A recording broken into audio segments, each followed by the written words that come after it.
The launch of a ballistic missile from North Korea a short time ago. We do have a few details from U.S. defense officials.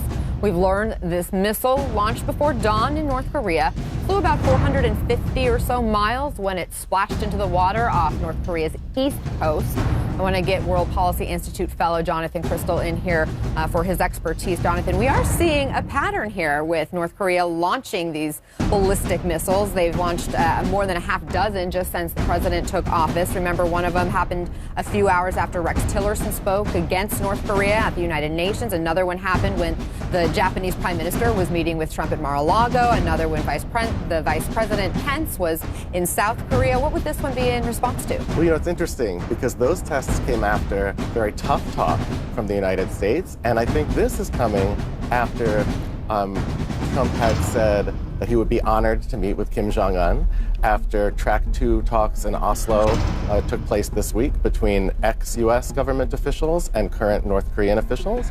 And you have a new president in South Korea who has also talked about talks with the North.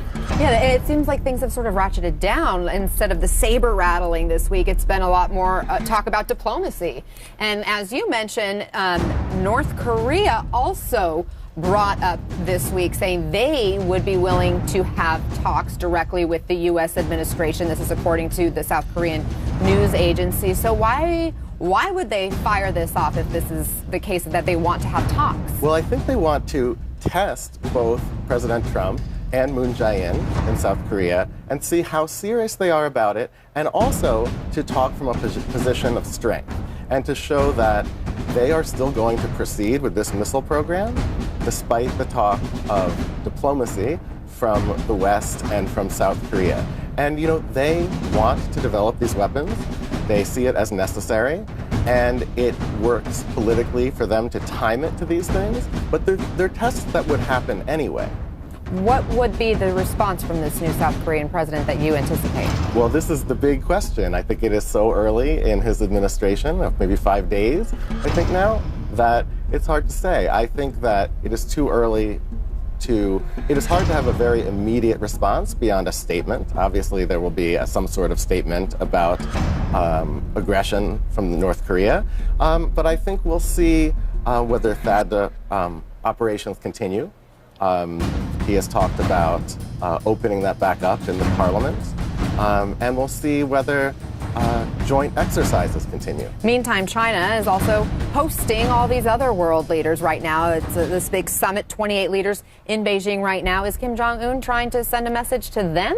Well, I think that we have a tendency to make everything about us. And so we often think that everything anyone does must be because the U.S. did something or said something, or in this case, South Korea did.